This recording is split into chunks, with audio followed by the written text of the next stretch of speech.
ഒരു രാഷ്ട്രീയ പാർട്ടിയുടെയും പിന്തുണയില്ലാതെ സ്വന്തം നിലപാടുകളുടെ അടിസ്ഥാനത്തിൽ മത്സരിക്കുന്നു എന്നുള്ളതാണ് ആ ഒരു മത്സരത്തിൻ്റെ പ്രത്യേകതയായിട്ട് എനിക്ക് തോന്നുന്നത്. അപ്പോൾ വി എസ് ആയിരുന്നു, വി എസ് ഒരു ലെജൻഡായിരുന്നു.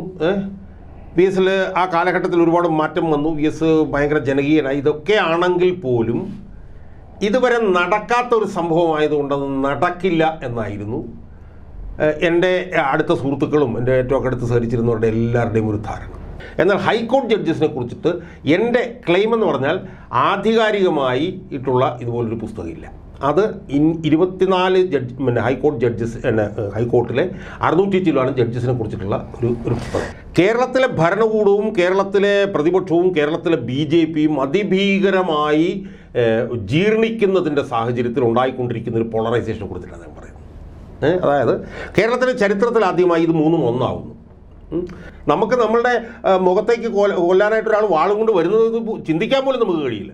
ഞാനെന്നാ മുഖം പോയി കണ്ടതാണ്. എനിക്ക് ഇപ്പോഴും ഓർക്കുമ്പോഴും എനിക്ക് വൈകാരികമാകും. തുണി ഇങ്ങനെ പൊക്കിയപ്പോൾ എന്തൊക്കെയോ മുഖം പോലെയൊക്കെ തോന്നുന്നു. സത്യം പറഞ്ഞാൽ എനിക്ക് സഹിക്കില്ല, അത്രയ്ക്ക് ഭീകരമാണ് എനിക്കിപ്പോഴും.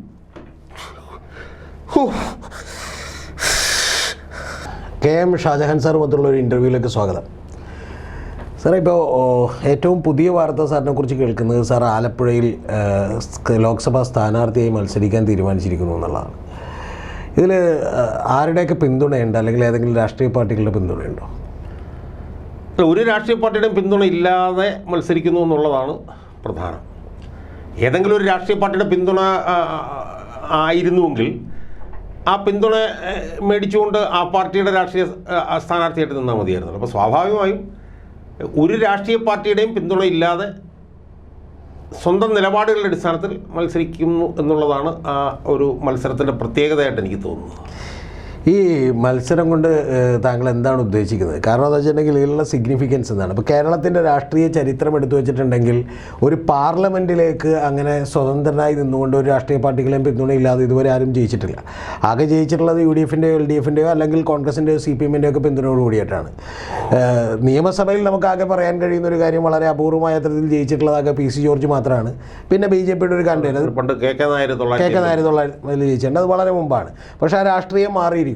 അപ്പോൾ എന്ത് പ്രതീക്ഷയാണ്, അല്ലെങ്കിൽ എന്ത് സിഗ്നിഫിക്കൻസ് ആണ് സാറിൻ്റെ സ്ഥാനാർത്ഥിത്വത്തിനുള്ളത്? അതാണ് ചോദിച്ചത്. തീർച്ചയായും ഒന്നാമതായിട്ട് പറയാനുള്ളത് ഈ മത്സരത്തിന് വേണ്ടിയുള്ള മത്സരം അല്ല എന്നുള്ളതാണ്. കാരണം മത്സരത്തിന് വേണ്ടി മത്സരിക്കേണ്ട കാര്യമില്ല, അങ്ങനെ മത്സരിക്കണം എന്ന് ഞാൻ ആഗ്രഹിക്കുന്നില്ല. രതീഷ് പറഞ്ഞതിലൊരു പ്രധാനപ്പെട്ട കാര്യം എന്ന് പറയുന്നത് ലോക്സഭയിലേക്ക് ഇങ്ങനൊരു സംഭവം കേരളത്തിൽ നടന്നിട്ടില്ല എന്നുള്ളതാണ്. നിയമസഭയിലേക്ക് നടന്നിട്ടുണ്ട്, അത് PC ജോർജിൻ്റെ കാര്യം പറഞ്ഞു. 1980 KK നായർ ഉണ്ടായിരുന്നു. ലോക്സഭയിലേക്ക് നമുക്ക് ആകെ നടന്നു എന്ന് പറയാവുന്നത് PC തോമസിൻ്റെ മൂവാറ്റുപുഴയിൽ നിന്നുള്ള വിജയമാണ്. അത് BJPയുടെ അതും സ്വതന്ത്രമായിട്ടല്ല. അപ്പോൾ രതീഷ് പറഞ്ഞതിൽ നിന്ന് വരുന്ന ഒരു നിരീക്ഷണം എന്ന് പറയുന്നത് ഇതുവരെ നടക്കാത്ത ഒരു കാര്യം ആണ് ഞാനിപ്പോൾ പ്രതീക്ഷിക്കുന്നത്, സ്വപ്നം കാണുന്നത്. അത് ശരിയാണ്, ഇതുവരെ നടക്കാത്ത കാര്യമാണ്. അതിന് രണ്ട് കാര്യങ്ങളുണ്ട്. ഞാൻ അതിനെ സമീപിക്കുന്നത് രണ്ട് തരത്തിലാണ്. ഒന്ന്, ഇത് നടക്കാത്ത കാര്യങ്ങൾ നടന്നതുമായി ബന്ധപ്പെട്ട്, അല്ലെങ്കിൽ നടക്കാത്ത കാര്യങ്ങൾ നടന്നപ്പോൾ അതിൽ ബന്ധപ്പെടാൻ, അല്ലെങ്കിൽ അതിലൊരു സിഗ്നിഫിക്കൻ്റ് ആയിട്ടൊരു പങ്ക് വഹിക്കാൻ എനിക്ക് കഴിഞ്ഞിട്ടുണ്ടെന്നുള്ളതാണ് വ്യക്തിഗതമായി എൻ്റെ ഒരു നിരീക്ഷണം. രാഷ്ട്രീയമായിട്ടുള്ളത് ഞാൻ രണ്ടാമത് പറയാം. അതിലൊന്നാമത്തെ പ്രധാനപ്പെട്ട കാരണമാണ് VS അച്യുതാനന്ദനുമായിട്ടുള്ള എൻ്റെ ഇൻവോൾവ്മെൻറ്റ്. 2001-2006 കാലഘട്ടത്തിൽ അദ്ദേഹത്തിൻ്റെ അഡീഷണൽ പ്രൈവറ്റ് സെക്രട്ടറി ആയിട്ട് പ്രവർത്തിച്ചു. സ്വാഭാവികമായും VS അച്യുതാനന്ദനുമായിട്ട് പ്രവർത്തിച്ച് തുടങ്ങുമ്പോൾ തന്നെ VS അച്യുതാനന്ദൻ 2006 തെരഞ്ഞെടുപ്പിൽ മുഖ്യമന്ത്രി ആവണം എന്നുള്ളൊരു ആഗ്രഹത്തിൻ്റെ അടിസ്ഥാനത്തിലാണ് ആദ്യം മുതൽ അതിന് പ്രവർത്തിക്കുന്നത്. പക്ഷേ ആ പ്രവർത്തന പന്ഥാവിൽ ഉണ്ടായൊരു അനുഭവം എന്ന് പറയുന്നത് ഇതൊരു കാരണവശാലും നടക്കില്ല എന്നുള്ളതാണ്. അപ്പോൾ VS ആയിരുന്നു, VS ഒരു ലെജൻഡായിരുന്നു. VSൽ ആ കാലഘട്ടത്തിൽ ഒരുപാട് മാറ്റം വന്നു, VS ഭയങ്കര ജനകീയനായി. ഇതൊക്കെ ആണെങ്കിൽ പോലും ഇതുവരെ നടക്കാത്ത ഒരു സംഭവമായതുകൊണ്ട് അത് നടക്കില്ല എന്നായിരുന്നു എൻ്റെ അടുത്ത സുഹൃത്തുക്കളും എൻ്റെ ഏറ്റവും അടുത്ത് സഹകരിച്ചിരുന്നവരുടെ എല്ലാവരുടെയും ഒരു ധാരണ. സ്വാഭാവികമായത് നടക്കില്ല എന്ന് പറയാൻ രതീഷ് ഇപ്പോൾ പറഞ്ഞതുപോലെ കുറേ കാരണങ്ങളും അവരുടെ മുമ്പിലുണ്ടായിരുന്നു. ആ കാരണങ്ങളെല്ലാം വളരെ സെൻസിബിളായിട്ടുള്ള കാരണങ്ങളുമായിരുന്നു. അതിലൊന്നെന്ന് പറയുന്നത് CPM തീരുമാനിക്കാത്ത ഒരാൾ CPMൻ്റെ മുഖ്യമന്ത്രി സ്ഥാനാർത്ഥിയായി മത്സരിച്ചിട്ടില്ല. 2, VS അച്യുതാനന്ദന് പാർട്ടിയുടെ പിന്തുണയില്ല. അതുപോലെ തന്നെ VS അച്യുതാനന്ദന് പാർട്ടിയുടെ ഒരു പ്രധാനപ്പെട്ട നേതാക്കന്മാരുടെ ഒന്നും പിന്തുണയില്ല, പണക്കാരുടെ പിന്തുണയില്ല. അപ്പം പാർട്ടിയുടെ പിന്തുണയില്ല, പ്രധാനപ്പെട്ട പാർട്ടി നേതാക്കന്മാരുടെ പിന്തുണയില്ല, പണക്കാരുടെ ഈ പറഞ്ഞ പോലെ നിശ്ചിത താല്പര്യക്കാരുടെയും പിന്തുണയില്ല. പിന്നെ എങ്ങനെ VS വരും എന്നുള്ളതായിരുന്നു ചോദ്യം. അപ്പോൾ അതിന് ഞാൻ കൊടുത്തൊരു മറുപടി എന്ന് പറയുന്നത് ജനങ്ങളുണ്ടല്ലോ എന്നായിരുന്നു. പക്ഷേ അതിനെയൊക്കെ വളരെ പുച്ഛത്തോടുകൂടിയാണ് എൻ്റെ സുഹൃത്തുക്കൾ കണ്ടത്. കാരണം ജനങ്ങളുണ്ടല്ലോ എന്ന് പറയുന്നത് ഒരു ക്ലിഷേ, ഒരു സിനിമ ഡയലോഗ് പോലെ ആളുകൾ കണ്ടുള്ളൂ. പക്ഷേ 2006 എന്താണ് സംഭവിച്ചത് എന്നുള്ളത് നമ്മൾ കണ്ടു. CPM VS മത്സരിക്കേണ്ട എന്ന് തീരുമാനിച്ചിട്ട് പോലും ജനങ്ങൾ അതിനെ വെല്ലുവിളിച്ചുകൊണ്ട് VS മുഖ്യമന്ത്രിയാക്കി. അപ്പം ആ ഒരു സംഭവത്തിൽ ഇംഗ്ലീഷിൽ പറഞ്ഞാൽ പാർട്ടേക്ക് ചെയ്യാൻ, പാർട്ടേക്ക് എന്ന് പറഞ്ഞാൽ അതിൽ പങ്കാളിയാവാൻ കഴിഞ്ഞതിൽ നിന്ന് എനിക്ക് കിട്ടിയൊരു ഇൻസ്പിറേഷൻ ഉണ്ട്. അതുപോലെ തന്നെ വ്യക്തിഗതമായി എനിക്ക് 1-2 അനുഭവങ്ങളുള്ളത്. ഇപ്പം ശാസ്ത്രീയ സംഗീതത്തിൽ ഞാൻ പഠിച്ചു, 2-3 കച്ചേരി നടത്തി. അതും ഒരിക്കലും സംഭവിക്കില്ല എന്ന് ഞാൻ വിശ്വസിച്ച ഒരു കാര്യമാണ്, അതെനിക്ക് നടത്താൻ കഴിഞ്ഞു. അതുപോലെ തന്നെ ഞാൻ ഇംഗ്ലീഷിൽ ഹൈക്കോടതി ജഡ്ജസിനെ കുറിച്ചൊരു പുസ്തകം എഴുതി. ആരും പറഞ്ഞിട്ടല്ല പുസ്തകം എഴുതി. ആ പുസ്തകം ലോകത്തിലെമ്പാടും വിറ്റുകൊണ്ടിരിക്കുകയാണ്. അതുപോലെ തന്നെ ഞാനിപ്പോൾ 1200 വീഡിയോ എൻ്റെ പ്രതിപക്ഷം യൂട്യൂബിൽ ഞാൻ ചെയ്തു. അതും വേറെ ആരും ചെയ്യില്ല എന്നുള്ളതല്ല ഞാൻ പറയുന്നത്. ഈ ഹൈക്കോടതി ജഡ്ജസിനെ കുറിച്ചുള്ള പുസ്തകം എന്തിനെ കുറിച്ചാണ്? അല്ലാതെ പിന്നെ ഇന്ത്യയിലെ 24 ഹൈക്കോടതികളിലെ 600 ചില്ലാനം വരുന്ന ഹൈക്കോടതി ജഡ്ജിമാരെ കുറിച്ചിട്ടുള്ള ഒരു ക്വാണ്ടിറ്റേറ്റീവ് സ്റ്റഡിയാണ്. ആ ക്വാണ്ടിറ്റേറ്റീവ് സ്റ്റഡി എന്ന് പറഞ്ഞു കഴിഞ്ഞാൽ ഡേറ്റാ ബേസ് ഉപയോഗിച്ചുള്ള സ്റ്റഡിക്കാണ് ക്വാണ്ടിറ്റേറ്റീവ് എന്ന് പറയുന്നത്. മറ്റേത് ക്വാളിറ്റേറ്റീവാണ്, അങ്ങോട്ടും കൊണ്ട് സംസാരിക്കും. അപ്പോൾ യഥാർത്ഥത്തിൽ അതിൽ 2 പ്രധാനപ്പെട്ട കാര്യങ്ങളുള്ളതെന്ന് വെച്ച് കഴിഞ്ഞാൽ, ഒന്ന് ഇന്ത്യയിലെ ഹൈക്കോടതി ജഡ്ജിമാരെ കുറിച്ചിട്ടുള്ള ആദ്യത്തെ ക്വാണ്ടിറ്റേറ്റീവ് സ്റ്റഡിയാണ് എൻ്റെ പുസ്തകം, judges of the high courts of India, A quantitative analysis എന്നാണ്. അതിന് മുമ്പ് നടന്നിട്ടുള്ള പഠനങ്ങളെല്ലാം സുപ്രീം കോടതി ജഡ്ജിമാരെ കുറിച്ചിട്ടാണ്. സുപ്രീം കോടതി ജഡ്ജിമാരെ കുറിച്ചിട്ടൊരു സെമിനലായിട്ടുള്ളൊരു പഠനം നടത്തിയ ആളുടെ പേര് ജോർജ് ഗാഡ്ബോയ്സ് എന്നാണ്, വിദേശിയാണ്. അയാൾ 92 സുപ്രീം കോടതി ജഡ്ജിമാരുമായിട്ട് സംസാരിച്ചിട്ട് judges of the supreme court of India 1950-1980 എന്ന് പറഞ്ഞിട്ട് ഒരു പുസ്തകം എഴുതി. അതാണ് സെമിനൽ വർക്ക്. പിന്നെ രണ്ടാമത്തെ പ്രധാനപ്പെട്ട വർക്ക് എന്ന് പറഞ്ഞാൽ സുപ്രീം കോടതി ജഡ്ജിമാരെ കുറിച്ചിട്ട് 2 പുസ്തകങ്ങളുണ്ട്. അത് 2 എഴുതിയിട്ടുള്ളത് അഭിനവ് ചന്ദ്രചൂഡാണ്, അതായത് ഇപ്പോഴത്തെ ചീഫ് ജസ്റ്റിസിൻ്റെ മകൻ. അതിലൊന്നെന്ന് പറഞ്ഞാൽ സൈലൻറ്റ് വിസ്പേഴ്സ് എന്നാണ് അതിൻ്റെ പേര്. അത് ഭയങ്കര രസകരമാണ്. അതായത് ഈ ജോർജ് ഗാഡ്ബോയ്സ് ഈ അയാളുടെ ആദ്യത്തെ പുസ്തകം എഴുതി. അത് കഴിഞ്ഞപ്പോൾ അയാൾ ക്യാൻസർ ബാധിതനായി. പക്ഷേ അയാൾ ആ പുസ്തകം എഴുതുന്നതിന് വേണ്ടിയിട്ട് ഉപയോഗിച്ചിട്ടുള്ള രേഖകൾ മുഴുവൻ എൻ്റെ ഉണ്ടായിരുന്നു. ആ രേഖകൾ അയാൾ എന്ത് ചെയ്തു, DY ചന്ദ്രചൂഡിൻ്റെ മകൻ അഭിനവ് ചന്ദ്രചൂഡിനെ കൊടുത്തു. അത് കഴിഞ്ഞ് അയാൾ മരിച്ചുപോയി, ഗാഡ്ബോയ്സ്. അഭിനവ് ചന്ദ്രചൂഡ് അത് ഉപയോഗിച്ചുകൊണ്ട് എഴുതിയ ഒരു പുസ്തകമാണ് സൈലൻറ്റ് വിസ്പേഴ്സ്. അപ്പോൾ സൈലൻറ്റ് വിസ്പേഴ്സ് എന്ന് എനിക്കൊന്ന് പെൻഗ്വിനാണോ ഇറക്കിയെന്ന് എനിക്ക് സംശയമുണ്ട്. അതിൻ്റെ പേരിൽ നിന്ന് തന്നെ വരുന്നൊരു മറുപടി ഉണ്ട്. എന്താ പറയുക, സൈലൻറ്റ് വിസ്പേഴ്സ് ഈ ജഡ്ജിമാർ തമ്മിൽ അങ്ങോട്ടും ഇങ്ങോട്ടും രഹസ്യം പറഞ്ഞ കാര്യങ്ങൾ, അങ്ങനത്തെ സാധനങ്ങളാണ് അതിനകത്ത് വരുന്നത്. അതാണ് ഒരു പുസ്തകം. രണ്ടാമത് അഭിനവ് ചന്ദ്രചൂഡിൻ്റെ ഏറ്റവും പ്രധാനപ്പെട്ട പുസ്തകം എന്ന് പറഞ്ഞു കഴിഞ്ഞാൽ unwritten constitution, criteria four selecting supreme കോടതി ജഡ്ജസ്. അതാണ് രണ്ടാമത്തെ അയാളുടെ പുസ്തകം. അപ്പോൾ അതിൻ്റെ പ്രത്യേകത എന്താണെന്ന് വെച്ച് കഴിഞ്ഞാൽ, ഭരണഘടനയിൽ കീഴ്ക്കോടതി ജഡ്ജിമാരാവണമെങ്കിൽ ഇന്ന ക്വാളിഫിക്കേഷൻ, ഹൈക്കോടതി ജഡ്ജിമാരാവണമെങ്കിൽ ഇന്ന ക്വാളിഫിക്കേഷൻ, സുപ്രീം കോടതി ജഡ്ജിമാരാവണമെങ്കിൽ ഇന്ന ക്വാളിഫിക്കേഷൻ എന്നൊക്കെ ഭരണഘടനയിൽ പറഞ്ഞിട്ടുണ്ട്. പക്ഷേ ഭരണഘടനയിൽ പറഞ്ഞ ആ മാനദണ്ഡങ്ങൾ വെച്ചിട്ടല്ല ഇവിടെ എല്ലാം സെലക്ഷൻ നടക്കുന്നത്. ഇപ്പോൾ സുപ്രീം കോടതി ജഡ്ജിമാരെന്ന് പറഞ്ഞു കഴിഞ്ഞാൽ അവർക്ക് ഇത്രയും പ്രായമുണ്ട്, ഇത്രയും പ്രായം വേണം, ഹൈക്കോടതിയിൽ ഇത്ര വർഷം വർക്ക് ചെയ്യണം എന്നൊക്കെ പിന്നെ ഭരണഘടന പറയുന്നത്. പക്ഷേ അതിന് പുറത്ത് അവരെഴുതിയിട്ടുള്ള ജഡ്ജ്മെൻറ്റുകൾ, അവരുടെ ജാതി, അവരുടെ മതം, അവർ രാജ്യത്തെ ഏത് ഭാഗത്തുനിന്ന് വരുന്നവരാണ്, ഇങ്ങനെയൊക്കെയുള്ള പല കാര്യങ്ങൾ. അപ്പോൾ ഇതിനെക്കുറിച്ചിട്ടാണ് അയാളുടെ ആ പുസ്തകം, അയാളുടെ അഭിനവ് ചന്ദ്രചൂഡ്. അപ്പോൾ ഈ 2 പുസ്തകങ്ങളും യഥാർത്ഥത്തിൽ സുപ്രീം കോടതി ജഡ്ജസിനെ കുറിച്ചിട്ടാണ്. എന്നാൽ ഹൈക്കോടതി ജഡ്ജസിനെ കുറിച്ചിട്ട് എൻ്റെ ക്ലെയിം എന്ന് പറഞ്ഞാൽ ആധികാരികമായി ഇട്ടുള്ള ഇതുപോലൊരു പുസ്തകമില്ല. അത് 24 പിന്നെ ഹൈക്കോടതി ജഡ്ജസ് ഹൈക്കോർട്ടിലെ 600 ചില്ലാണ് ജഡ്ജസിനെ കുറിച്ചിട്ടുള്ള ഒരു പുസ്തകം. അത് പബ്ലിഷ് ചെയ്താരാണ്? അപ്പോൾ അത് തോംസൺ റോയിറ്റേഴ്സ് എന്ന് പറഞ്ഞിട്ട് ലോകത്തെ തന്നെ പ്രധാനപ്പെട്ട, റോയിറ്റർ എന്ന് പറഞ്ഞാൽ അറിയാമല്ലോ, ഇന്ത്യയിലെ ലോകത്തിലെ തന്നെ ഏറ്റവും വലിയ വാർത്താ ഏജൻസിയാണ് റോയിറ്റർ. ആ റോയിറ്ററും ഇന്ത്യയിൽ തോംസൺ എന്ന് പറഞ്ഞ സെറ്റുകാരും കൂടെ ചേർന്നുകൊണ്ട് ലീഗൽ ബുക്സ് പബ്ലിഷ് ചെയ്യുന്നതിന് വേണ്ടിയിട്ടുള്ള ഒരു പബ്ലിഷിംഗ് ഹൗസ് ഉണ്ട്. ആ പബ്ലിഷിംഗ് ഹൗസാണ് അത് 2020 അത് പ്രസിദ്ധീകരിക്കുന്നത്. അത് വേൾഡ് വൈഡാണ് അത് വിൽക്കുന്നത്, മനസ്സിലായി. അപ്പോൾ അത്തരത്തിൽ ഒരു പുസ്തകം എഴുതി. അപ്പോൾ ആ പുസ്തകം അതിൻ്റെ ചരിത്രമൊക്കെ പറഞ്ഞു കഴിഞ്ഞാൽ ഒരുപാട് സമയം പോകുന്നതുകൊണ്ട് പറയുന്നില്ല. അപ്പോൾ യഥാർത്ഥത്തിൽ ചില കേട്ടാൻ ഞെട്ടിപ്പോവും. അതിന് എനിക്ക് ഒരാളോട് നന്ദി പറയാനുണ്ടെങ്കിൽ അത് പിണറായി വിജയനോടായിരിക്കണം എന്നാണ് ഞാൻ പറയുന്നത്. കേട്ടാൽ നിങ്ങൾ ഞെട്ടിപ്പോവും. കാരണം എന്താണെന്ന് വെച്ചാൽ എന്നെ 8 ദിവസം ജയിലിലിട്ടല്ലോ പിണറായി വിജയൻ 2017. അപ്പോൾ ആ 2017 ജയിലിട്ടെന്ന് തോന്നുന്നു എന്നെ CDT സസ്പെൻഡ് ചെയ്തു. സസ്പെൻഡ് ചെയ്ത് കഴിഞ്ഞപ്പോഴത്തേക്ക് എനിക്ക് പകുതി ശമ്പളത്തിൽ 6 മാസം ഞാൻ പിന്നെ വീട്ടിൽ കുത്തിയിരിക്കുക, പകുതി ശമ്പളം കിട്ടും, വീട്ടിൽ കുത്തിയിരിക്കും. ഈ വീട്ടിൽ കുത്തിയിരിക്കുന്ന സമയത്ത് ഞാനിങ്ങനെ കമ്പ്യൂട്ടറിൽ ഇങ്ങനെ നമ്മൾ എന്തെങ്കിലുമൊക്കെ ജോലി ചെയ്തുകൊണ്ടിരിക്കും. അങ്ങനെ ജോലി ചെയ്തുകൊണ്ടിരിക്കുമ്പോഴാണ് പിന്നെ ഈ ഡിപ്പാർട്ട്മെൻറ്റ് ഓഫ് സോഷ്യൽ ജസ്റ്റിസ് ഉണ്ട് കേന്ദ്രത്തിൻ്റെ, അവർ 600 ചില്ലുവാനും ഹൈക്കോടതി ജഡ്ജിമാരുടെ ഒരു ഡേറ്റാ ബേസ് അവർ കൊടുത്തിരിക്കുന്നതായിട്ട് കണ്ടു. അത് ഞാനെടുത്ത് പരിശോധിച്ചിട്ട് അതിനകത്ത് നിന്ന് ഞാനൊരു 35 ടേബിൾസ് ഉണ്ടാക്കി. ഈ 35 ടേബിൾസിൽ നിന്നാണ് പിന്നീട് ഈ പുസ്തകം, അതിൻ്റെ പുസ്തകത്തിനൊരു ജെനിസിസ് എന്ന് പറഞ്ഞാൽ ഈ 35 ടേബിൾസാണ്.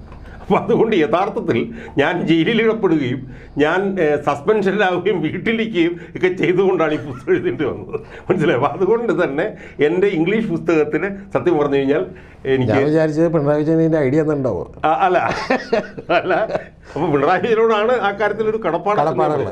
ആ സമയം ഞാൻ കൂടുതൽ. അപ്പോൾ ഞാൻ പറഞ്ഞതെന്നറിയോ രതീഷ്, ഈ ഗെയിം ചേഞ്ചിങ് ആയിട്ടുള്ള അല്ലെങ്കിൽ നടക്കില്ല എന്ന് വിചാരിക്കുന്ന അല്ലെങ്കിൽ പതിറ്റാണ്ടുകളായിട്ട് നിലനിൽക്കുന്ന ഒരു സംവിധാനത്തിന് പെട്ടെന്ന് മാറ്റുന്നതാണ് ഗെയിം ചേഞ്ചിങ് എന്ന് പറയുന്നത്. ഇതുപോലെ പല പല ഗെയിം ചേഞ്ചിങ് എഫക്ട്സിൽ വ്യക്തിപരമായ എൻ്റെ ജീവിതത്തിൽ ഞാൻ ഭാഗവാക്കാവുകയും അത് വിജയിക്കുകയും ചെയ്തിട്ടുണ്ട്. അതിൻ്റെ ഒരു കോൺഫിഡൻസും അതിൻ്റെ ഒരു ഇൻസ്പിറേഷനും എൻ്റെ ശരീരത്തിൽ ആകെ ഉണ്ട്. മൊത്തം ആ ഇൻസ്പിറേഷനാണ് എൻ്റെ ശരീരത്തിൽ. നമ്മൾ ജീവിക്കുന്നത് തന്നെ അത്തരം ഒരു ഇൻസ്പിറേഷൻ കൊണ്ടാണ്, അല്ലാതെ ഒരു ഫിസിക്കൽ ഹെൽത്തും ഇതിൻ്റെ സാധനങ്ങളൊന്നും കണ്ടിട്ടല്ല. അതൊന്നാമത്തെ കാര്യം. രണ്ടാമത്തെ കാര്യം രതീഷ് പറഞ്ഞത് എന്താണ്? രതീഷ് പറഞ്ഞത് കേരളത്തിൻ്റെ ചരിത്രത്തിൽ ഇതുവരെ ഈ പറഞ്ഞ പോലെ 3 മുന്നണികളുടെയും അല്ലാതെ ഒരാൾ വന്നിട്ടില്ല. അത് സത്യമാണ്. ഇതുവരെ അങ്ങനെ വന്നിട്ടില്ല. പക്ഷേ ഇതുവരെ വരാത്ത സാധനങ്ങൾ ഇപ്പോൾ കേരളത്തിലേക്ക് വരുന്നതിന് മുമ്പ് ഓൾ ഇന്ത്യയിൽ പലയിടത്തും നടന്നിട്ടുണ്ട്. ഇപ്പോൾ ആം ആദ്മി പാർട്ടി 55 വർഷം BJPയും പിന്നെ കോൺഗ്രസ് വരുന്നു, അവിടെ വന്നു. ഏതാണ്ട് 10-60 വർഷത്തിലധികം ശിരോമണി അകാലിദളും കോൺഗ്രസുമായിരുന്നു പഞ്ചാബിൽ, അവിടെ ആം ആദ്മി പാർട്ടി വന്നു. വടക്ക് കിഴക്കൻ സംസ്ഥാനത്ത് മിസോറാമിലാവറ്റാണെന്ന് തോന്നുന്നു, ഒരു IPS ഉദ്യോഗസ്ഥൻ IAS ഉദ്യോഗസ്ഥനോ 5 വർഷത്തിനുള്ളിൽ വന്നു. തെലങ്കാനയിൽ കോൺഗ്രസ് വന്നെങ്കിലും രേവന്ത് റെഡ്ഡി എന്നൊരു പുതുമുഖമാണ് വന്നത്. കേരളത്തിൽ 2014 ആം ആദ്മി പാർട്ടി എറണാകുളത്ത് 50,000 വോട്ടും തൃശ്ശൂർ 40,000 വോട്ടും ഇവിടെ 20,000 വോട്ടും ഒക്കെ പിടിച്ചു. അപ്പം മാറ്റം പലയിടങ്ങളിലും പതിറ്റാണ്ടുകളായി നടക്കാത്തടുത്ത് നടന്ന ചരിത്രം ഇന്ത്യയിൽ പല ഭാഗങ്ങളിലുമുണ്ട്, കേരളത്തിലും അതിൻ്റെ സൂചനകളുണ്ട്. പക്ഷേ കേരളത്തിൽ ഇപ്പോൾ ഞാൻ നിൽക്കാനുള്ള ഏറ്റവും പ്രധാനപ്പെട്ട ഒരു കാരണം എന്ന് പറഞ്ഞാൽ എന്താണ്? കേരളത്തിൻ്റെ ഈ പൊളിറ്റിക്കൽ വോട്ട് ബാങ്കുകളിലൊക്കെ ഭയങ്കര റീഅലൈൻമെൻറ്റ് ഇപ്പം നടന്നുകൊണ്ടിരിക്കുകയാണ്. ആ റീഅലൈൻമെൻറ്റ് നടക്കുന്നു എന്ന് പറയുമ്പോൾ സാധാരണഗതിയിൽ നമ്മൾ പറയുന്നത് മുസ്ലിം ലീഗ് CPMലേക്ക് പോകും, ഇതുപോലെയൊക്കെയുള്ള റീഅലൈൻമെൻറ്റിനെ കുറിച്ചാണ്. ഞാൻ പറയുന്നത് അതുപോലുള്ള റീഅലൈൻമെൻറ്റിനെ കുറിച്ചിട്ടല്ല. ഞാൻ പറഞ്ഞു വരുന്നത് കേരളത്തിലെ ഭരണകൂടവും കേരളത്തിലെ പ്രതിപക്ഷവും കേരളത്തിലെ BJPയും അതിഭീകരമായി ജീർണിക്കുന്നതിൻ്റെ സാഹചര്യത്തിൽ ഉണ്ടായിക്കൊണ്ടിരിക്കുന്ന ഒരു പോളറൈസേഷനെ കുറിച്ചിട്ടാണ് ഞാൻ പറയുന്നത്. അതായത് കേരളത്തിലെ ചരിത്രത്തിൽ ആദ്യമായി ഇത് 3ഉം ഒന്നാവുന്നു. ഇപ്പം തന്നെ CPMനെ കുറിച്ചുള്ള അല്ലെങ്കിൽ ഭരണകൂടത്തെക്കുറിച്ച് പറയുകയാണെങ്കിൽ പിണറായി വിജയൻ്റെ മകൾ SFIO അന്വേഷണത്തിന് ചെന്നൈയിൽ പോയി ഹാജരാകും. പിണറായി വിജയൻ്റെ മകളെ കുറിച്ചിട്ടും കുടുംബത്തെക്കുറിച്ചിട്ടൊക്കെ അതിഭീകരമായിട്ടുള്ള ആരോപണങ്ങൾ ഉയർന്നു വരുന്നു, വലിയ തോതിൽ ജീർണിച്ചതായിട്ടുള്ള ആരോപണങ്ങൾ. മറുവശത്ത് കോൺഗ്രസിന് ഒരു ഇമ്പാക്റ്റ് ഉണ്ടാക്കാൻ കഴിയുന്നില്ല. സമരാഗ്നി എന്ന് പറഞ്ഞിട്ട് ജാഥ നടന്നുകൊണ്ടിരിക്കുമ്പോൾ തന്നെ പ്രതിപക്ഷ നേതാവ് 4-5 തവണ ഹെലികോപ്റ്ററിൽ സഞ്ചരിച്ചതിനെ കുറിച്ചിട്ടുള്ള ആരോപണങ്ങൾ ഉയർന്നു വരുന്നു. കഴിഞ്ഞ 2.5 വർഷക്കാലമായി ഒരു 10,000 പേരെ വെച്ചിട്ടെങ്കിലും ഒരു പിന്നെ പ്രതിഷേധം ഈ ഗവൺമെൻറ്റിന് നടത്താൻ കഴിയുന്നില്ല, കോടതികളിലേക്ക് പോകാൻ കഴിയുന്നില്ല. കോൺഗ്രസിൻ്റെ പുനഃസംഘടന തന്നെ ഇപ്പോഴും നടന്നുകൊണ്ടിരിക്കുന്നു. കോൺഗ്രസിലെ നേതാക്കന്മാർ ആരെങ്കിലും വാതുറന്നു കഴിഞ്ഞാൽ ആ വാതുറക്കുന്നത് പ്രധാനമായി അവരുടെ പാർട്ടിക്കെതിരായിട്ട് തന്നെ ആയിരിക്കും എന്ന് വരുന്നു. എന്ന് മാത്രമല്ല ഇവരുടെയൊക്കെ ഒരു ക്രാസ് ആയിട്ടുള്ളൊരു അധികാര മോഹം. ഇപ്പോൾ മാവേലിക്കരയിൽ 10 തവണ 7 തവണ 8 തവണ മത്സരിച്ച കൊടിക്കുന്നിൽ സുരേഷ് പറയുന്നു ഞാൻ മത്സരിക്കുന്നു പാർട്ടി തീരുമാനിച്ചു എന്ന് പറയും. പാർട്ടി തീരുമാനിച്ചത് കൊടിക്കുന്നിൽ സുരേഷ് പറയുമ്പോൾ പാർട്ടിയുടെ ഒരു കമ്മിറ്റികളും ചേർന്നിട്ടില്ല. അത് ചേരുന്നതിന് മുമ്പ് തന്നെ അദ്ദേഹം പറയുകയാണ് ഞാൻ മത്സരിക്കും എന്ന് പറയുക. അതുപോലെ തന്നെ അയാൾ വേറൊരു സ്ഥലത്ത് നിന്ന് പറയുകയാണ് ഞാൻ മത്സരിക്കില്ല, കാരണം വെച്ചാൽ എനിക്ക് കേരളത്തിൽ മത്സരിക്കാൻ താല്പര്യമുണ്ട് നിയമസഭയിലേക്ക്, എന്നെക്കാളും ജൂനിയറായിട്ടുള്ള പലരും മന്ത്രിമാരായിട്ടുണ്ട്. എന്നുവെച്ചാൽ ക്രാസായിട്ടുള്ള അധികാരമോ. കെ സുധാകരൻ എന്ന് പറഞ്ഞ ആൾ പറയുന്നു പാർട്ടി തീരുമാനിച്ചാൽ മത്സരിക്കും എന്ന് പറയുന്നു. കെ മുരളീധരൻ വന്നിട്ട് പറയുന്നു മുസ്ലിം ലീഗിന് 3 സീറ്റിനുള്ള എല്ലാ അർഹതയും മുസ്ലിം ലീഗിനുണ്ടെന്ന് പറയുന്നത്. അപ്പോൾ ഇപ്പം കോൺഗ്രസ്സുകാർ വാതുറക്കുന്നത് കോൺഗ്രസ്സുകാർക്കെതിരായിട്ടാണെന്ന് വരുന്നത്. പിന്നെ വേറൊരു പ്രധാനപ്പെട്ട വശം എന്താ, ഇലക്ഷൻ എടുക്കുമ്പോഴത്തേക്കും ഭരണമുന്നണിയിൽ നിന്ന് പ്രതിപക്ഷത്തേക്കാണ് ആളുകൾ പോയിക്കൊണ്ടിരിക്കുന്നത്. ഭരണമുന്നണിയിൽ നിന്ന് പ്രതിപക്ഷത്തേക്കാണ് ആളുകൾ പോകേണ്ടത്. പക്ഷേ ഇവിടെ എന്താ സംഭവിക്കുന്നത്? പ്രതിപക്ഷത്തു നിന്നാണ് ഭരണമുന്നണി ഈ ചീഞ്ഞളിഞ്ഞ ഭരണകൂടത്തിലേക്ക് ആളുകൾ പോകും. പെരിങ്ങമല പഞ്ചായത്തിലെ പ്രസിഡന്റ് 2 മെമ്പർമാരും CPMലേക്ക് പോകുന്നു. പത്തനംതിട്ടയിലെ മുൻ DCC പ്രസിഡന്റ് സാബു ജോർജ് കണ്ടോ, സാബു ജോർജ് കണ്ടോ, അയാൾ CPMലേക്ക് പോകുന്നു. മനസ്സിലായി. അപ്പം ഈ നിലയിൽ പിന്നെ ബി ജെ പിയുടെ കാര്യം ഞാൻ പിന്നെ പ്രത്യേകിച്ച് പറയേണ്ട കാര്യമില്ല, പറഞ്ഞു മടുത്തതായതുകൊണ്ട് ഞാൻ അതിലേക്ക് പോകുന്നത്. അപ്പം അതുകൊണ്ട് തന്നെ കേരളത്തിൽ ഇപ്പോൾ വലിയൊരു പൊളിറ്റിക്കൽ റിയലൈൻമെൻറ്റ് നടക്കുന്നു. ആ റിയലൈൻമെൻറ്റിൽ ഒരു ഭാഗത്ത് ഈ ജീർണിച്ച മുന്നണികളെല്ലാം ഒറ്റക്കെട്ടായി നിൽക്കുന്നു, മറുവശത്ത് ദുരിതം അനുഭവിക്കുന്ന ജനങ്ങൾ, വിലക്കയറ്റം, തൊഴിലില്ലായ്മ, അത് ഉൾപ്പെടെ ഈ പിന്നെ അഴിമതി, ധൂർത്ത്, സ്ത്രീകൾക്കെതിരായിട്ടുള്ള കടന്നാക്രമണങ്ങൾ, ഭൂമി കയ്യേറ്റങ്ങൾ, പോലീസ് അധികൃതർ. അപ്പം ഇതാണ് ഇപ്പോൾ കേരളത്തിലെ ഒരു പോളറൈസേഷൻ. ആ പോളറൈസേഷനിൽ ബഹുഭൂരിപക്ഷം വരുന്ന ജനങ്ങളോടൊപ്പമാണ് ഞാൻ എന്നെ അടയാളപ്പെടുത്തുന്നത്. അതാണ് പിന്നെ ആലപ്പുഴയിൽ മത്സരിക്കണം എന്നുള്ള എൻ്റെ ലോജിക്ക്. അവിടെ എല്ലാ രാഷ്ട്രീയ പാർട്ടികളുടെ വോട്ടർമാരിൽ നിന്നും എനിക്ക് പിന്തുണ നല്ലപോലെ കിട്ടും എന്നുള്ളതാണ് ഇതുവരെയുള്ള എൻ്റെ അനുഭവത്തിൽ നിന്ന് എനിക്ക് മനസ്സിലാക്കാൻ കഴിയും. ഈ പറഞ്ഞ കാര്യം ഇപ്പോൾ വാദത്തിന് വേണ്ടി ഞാൻ സമ്മതിക്കാം, തീർച്ചയായിട്ടും അത്തരത്തിലുള്ള ഒരു പോളറൈസേഷൻ ഉണ്ട്. ഇപ്പോൾ മറിയോ കുട്ടിയെ പോലെയുള്ള ആളുകൾ വരുന്നു, അല്ലെങ്കിൽ ഗവൺമെൻറ്റിനെതിരെ പ്രതിഷേധിക്കുന്നവർക്ക് വലിയ തോതിലുള്ളൊരു പിന്തുണ കിട്ടുന്നു, ഇതൊക്കെ നമുക്ക് സത്യമാണ്. പക്ഷേ ഇപ്പോൾ സാറിന് അറിയാം, നമ്മൾ യാഥാർത്ഥ്യത്തിലേക്ക് കൂടി കടന്നു വന്നാൽ ഇപ്പോൾ വാളയാറിലെ പെൺകുട്ടികളുടെ അമ്മ, അതായത് പിണറായി വിജയനെതിരെ അവിടെ ചെന്ന് മത്സരിക്കുന്നു, കിട്ടിയ വോട്ട് എത്രയാണെന്ന് നമുക്കറിയാം. സോ ഇതെല്ലാം തന്നെ ഇത്തരത്തിലുള്ള പോളറൈസേഷനുകളൊക്കെ കേരളം മുമ്പ് കണ്ടിട്ടുണ്ടെങ്കിൽ പോലും സ്വാഭാവികമായിട്ടും ഒരു ഇലക്ഷനിലേക്ക് വരുമ്പോൾ ആ ഇലക്ഷൻ എന്ന് പറയുന്നത് പലപ്പോഴും ഒരു ഉത്സവം കൂടിയാണ്, ജനാധിപത്യത്തിൻ്റെ ഒരു ഉത്സവമാണ്. ആ ആഘോഷത്തിലേക്ക് വരുമ്പോൾ ആളുകൾ പലപ്പോഴും കാരണം ഇവർക്ക് വോട്ട് ചെയ്ത് ശീലിച്ചവരാണ്, അത്തരത്തിലുള്ള ഒരു അഡിക്ഷൻ ഉണ്ട്, ആ വോട്ടർമാരുടെ ഒരു വലിയ സംഘടനയുടെ പ്രവർത്തനമുണ്ട്. അതൊക്കെ കൊണ്ട് തന്നെ ഇപ്പോഴും കേരളത്തിൽ UDFൻ്റെയും LDFൻ്റെയും വോട്ട് ബാങ്ക് എന്ന് പറയുന്നത് തമ്മിൽ ഏതാണ്ട് 3-4% വ്യത്യാസമുള്ളൂ. അത് പാർലമെൻറ്റ് തെരഞ്ഞെടുപ്പിലേക്ക് വരുമ്പോൾ തീർച്ചയായിട്ടും ഒരു 5-6% വ്യത്യാസത്തിലേക്ക് മാക്സിമം എത്താം. അപ്പോൾ ഇതല്ലാതെ അതിനപ്പുറത്തേക്ക് ഉണ്ടായിട്ടില്ല. അതിനിടയിൽ ഒരാൾ തനിച്ച് നിന്ന് ഇത്തരത്തിലുള്ളൊരു പോളറൈസ് ചെയ്യുന്ന, അല്ലെങ്കിൽ ഇത്തരത്തിലുള്ള ആളുകൾക്ക് പല വിരുദ്ധ വികാരങ്ങളുള്ള ആളുകളെ ഏകോപിപ്പിക്കാൻ കഴിയുമെന്നുള്ളതിൻ്റെ ഒരു കോൺഫിഡൻസ് അവിടെ നിന്നാണെന്നാണ് ഞാൻ ചോദിക്കുന്നത്. അതല്ലെങ്കിൽ ഒരു ഓവർ കോൺഫിഡൻസ് അല്ലേ എന്നാണ് എൻ്റെ ചോദ്യം. അല്ല, അതിൽ ഇപ്പോൾ ഞാൻ ആദ്യം രതീഷ് പറഞ്ഞ കാര്യം പറയാം. അതായത് ഇപ്പോൾ വാളയാറിലെ അവർ പിന്നെ എവിടെയാണ് അവർ, പിണറായി ധർമ്മടത്താണ് ഒരു മത്സരം. അതെന്ന് പറഞ്ഞു കഴിഞ്ഞാൽ അവർ ചൂഷണത്തിനിരയായ പെൺകുട്ടികളുടെ അമ്മ അവിടെ പോയിന്ന് മത്സരിച്ചു. അപ്പോൾ അവിടെ പോയിന്ന് മത്സരിക്കുമ്പോൾ അവർ പോലും അവിടെ ജയിക്കാനാണ് മത്സരിക്കുന്നതെന്ന് അവകാശപ്പെടുന്നില്ല. അങ്ങനെ ഒരു ഉദ്ദേശവും അവർക്കുണ്ടായിരുന്നില്ല. അവരൊരു പ്രതീകാത്മക പ്രതിഷേധം അവിടെ കാണിച്ചു. അതിൽ തെറ്റൊന്നുമില്ലെന്ന് എനിക്ക്. രതീഷ് പറഞ്ഞതുപോലെ പരമ്പരാഗതമായി തന്നെ ഓരോ മുന്നണികളുടെ കീഴിൽ വോട്ട് ചെയ്ത് ശീലിച്ച ഒരു ജനങ്ങൾ, അതിലൊന്നും ഞാൻ അഭിപ്രായദേശം പറയുന്നില്ല. പക്ഷെ ആ ശീലങ്ങളിൽ നിന്നൊക്കെ മാറാനുള്ള പ്രവണത ജനങ്ങളുടെ ഇടയിൽ ഉണ്ട് എന്നുള്ള ഒരു ബോധ്യമാണ് എന്നെ നയിക്കുന്നത്. അതിൽ പ്രധാനപ്പെട്ട ഒരു കാര്യം ഞാനിപ്പോൾ VS-മായി ബന്ധപ്പെട്ട് പറഞ്ഞു. അതായത് VS-ഉം ഞാനുമാണ് എന്നുള്ളത് ആദ്യം ഒരു ബേസിക് പ്രിമൈസ് അതാണ്. VS is A legend. നമ്മൾ VS-ഉമായിട്ട് നമുക്ക് താരതമ്യം ചെയ്യാനേ പറ്റില്ല. ഇപ്പോൾ 2006 VS-ന് എങ്ങനെ ഇത്രയും ഭൂരിപക്ഷം കിട്ടി? ഇപ്പം നമ്മളിപ്പോൾ സാധാരണ രീതിയിൽ സംസാരിക്കുമ്പോൾ നമ്മൾ പറയുന്നത് എന്താണ്? ഇപ്പോൾ ഹിന്ദുക്കളുടെ പിന്നെ മുസ്ലിങ്ങളുടെ സ്വാധീനം, അല്ലെങ്കിൽ ക്രിസ്ത്യാനികളുടെ സ്വാധീനം, പാർട്ടിയിലുള്ള ഈഴവ വോട്ട് ബാങ്ക്, ഇതൊക്കെയാണല്ലോ നമ്മൾ പരമ്പരാഗതമായി പറഞ്ഞുകൊണ്ടിരിക്കുന്നത്. പക്ഷേ VS-ന് 2006 വിജയം കൊണോട്ട് ചെയ്യുന്നത് എന്താണെന്നറിയാമോ? VS-ന് 2006 വിജയം കൊണോട്ട് ചെയ്യുന്നതെന്ന് പറയുന്നത് കേരളത്തിൽ പതിറ്റാണ്ടുകളായി സ്വാധീനം ചെലുത്തിയിരുന്ന വിഭാഗങ്ങളുണ്ട്.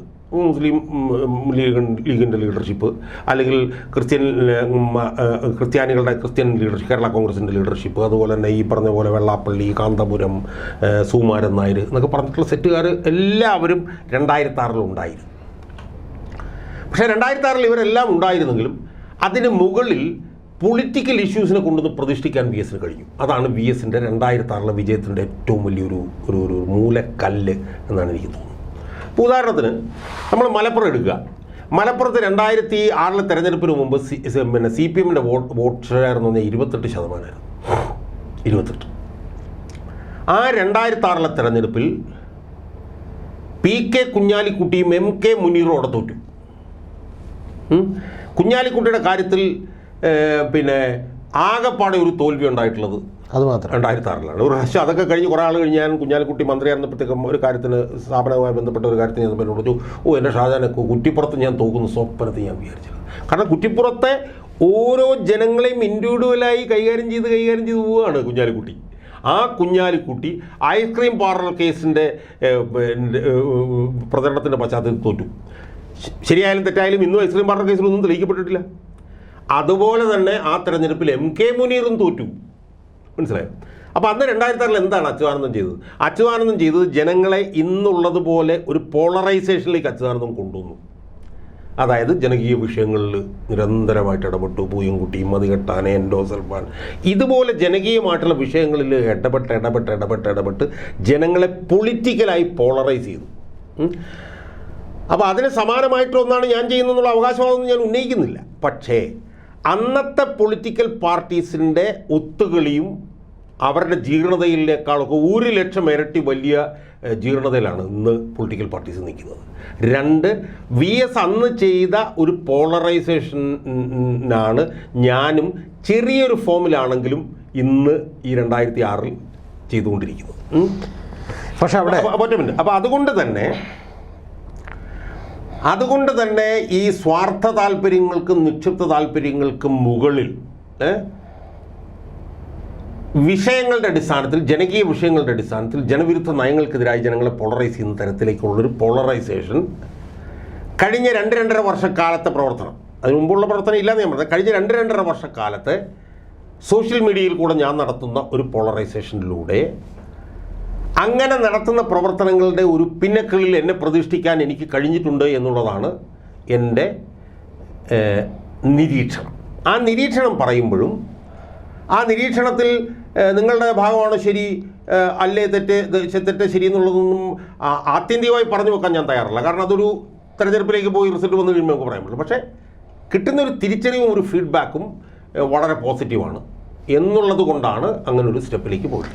ഈ VS അച്യുതാനന്ദൻ്റെ കാര്യം താങ്കൾ പറഞ്ഞുകൊണ്ട് ചോദിക്കുകയാണ്. ഇപ്പോൾ VS അച്യുതാനന്ദൻ തെരഞ്ഞെടുപ്പിൽ മത്സരിക്കുമ്പോൾ VS അച്യുതാനന്ദൻ്റെ കയ്യിൽ ബാങ്കിൽ ഡെപ്പോസിറ്റായി ഏതാണ്ട് 30-35% വോട്ടുണ്ടായിരുന്നു. കാരണം അത് CPM വോട്ടാണ്. കാരണം VS അച്യുതാനന്ദൻ മത്സരിച്ചത് മുഴുവൻ CPMൻ്റെ കാൻഡിഡേറ്റായി തന്നെയാണ്. ഒന്ന്. രണ്ടാമത് VS അച്യുതാനന്ദൻ്റെ ഏറ്റവും വലിയ അഡ്വാൻറ്റേജ് ഉണ്ടായിരുന്നത് VS അച്യുതാനന്ദൻ എന്ന് പറയുന്ന ഒരാളെ എല്ലാ കാലത്തും CPMൻ്റെയും ഇടതുപക്ഷത്തിൻ്റെയും നേതാവായി CPMലെ സാധാരണക്കാരായ അണികൾ കണ്ടിരുന്നു എന്നുള്ളത് ഒരു യാഥാർത്ഥ്യമാണ്. അദ്ദേഹം ഒരിക്കലും പാർട്ടിക്ക് പുറത്തേക്ക് പോകാനും തയ്യാറായില്ല. കാരണം പുറത്തു പോയി മത്സരിക്കാൻ ആലോചിച്ചിരുന്നു എന്നൊക്കെയാണ് നമ്മൾ പറഞ്ഞു കേൾക്കുന്നത്. പക്ഷേ പുറത്തേക്ക് പോകാൻ അദ്ദേഹം പോലും ധൈര്യം കാണിച്ചിട്ടില്ല. അപ്പോൾ ഒന്ന്. രണ്ടാമത്തെ കാര്യം എന്ന് പറഞ്ഞാൽ VSന് അന്ന് കിട്ടിയിട്ടുള്ള ഒരു വളരെ വലിയ ഒരു മാധ്യമ സപ്പോർട്ട് ഉണ്ട് എന്ന് ഞാൻ വിചാരിക്കുന്നു. ആ മാധ്യമങ്ങളെ വളരെ കൃത്യമായി ഉപയോഗപ്പെടുത്തിക്കൊണ്ടാണ് ഒരുപക്ഷെ ഏറ്റവും ആദ്യം VSനെ കേൾക്കാൻ, ഒരു VSൻ്റെ പ്രസംഗം കേൾക്കാൻ ആരുമില്ലാതിരുന്ന കാലത്ത് നിന്നും ഞാൻ അദ്ദേഹത്തെ കാണുമ്പോൾ അദ്ദേഹം ഒരു തവണ വൈറ്റ് ലൈനിൽ വന്ന് സംസാരിക്കാൻ വേണ്ടി മഴയത്ത്, കോരിച്ചൊരിയുന്ന മഴയത്ത് ആളുകൾ കാത്തു നിൽക്കുകയാണ്. അപ്പോൾ അത്തരത്തിലുള്ള ഒരു ഇമേജ് ബിൽഡിംഗ് ഉണ്ടായിരുന്നു ഒന്ന്. രണ്ടാമത് ഇപ്പോൾ ഒരു പാർട്ടിയുടെ ബാക്കിംഗ് ഉണ്ടായിരുന്നു എന്നുള്ളത് സത്യം. അപ്പോൾ ഇത് രണ്ടും സത്യത്തിൽ KM ഷാജഹാൻ എന്ന് പറയുന്നത് താങ്കൾക്കില്ല. അപ്പോൾ ഒരു കാര്യത്തിൽ വലിയ അഡ്വാൻറ്റേജ് ഉണ്ട്. കാരണം അന്ന് പാർട്ടി ഇത്രയും, അല്ലെങ്കിൽ ഇത്തരത്തിലുള്ള പാർട്ടികൾ അത്രയും ജീർണിച്ചിട്ടില്ല എന്നുള്ളത് കാര്യം കാണാം. അവിടെ നിന്നാണോ താങ്കളുടെ പ്രതീക്ഷ മുഴുവൻ? അല്ല, ഞാനിതിൽ ഓരോന്നിലും ഞാൻ മറുപടി പറയാം. ഒന്ന്, VS അച്യുതാനന്ദൻ പാർട്ടിക്കാരനായിരുന്നു, VS അച്യുതാനന്ദൻ പാർട്ടിയുടെ സപ്പോർട്ട് ഉണ്ടായിരുന്നു എന്ന് പറയുന്നതിനോട് ഞാൻ യോജിക്കുന്നു.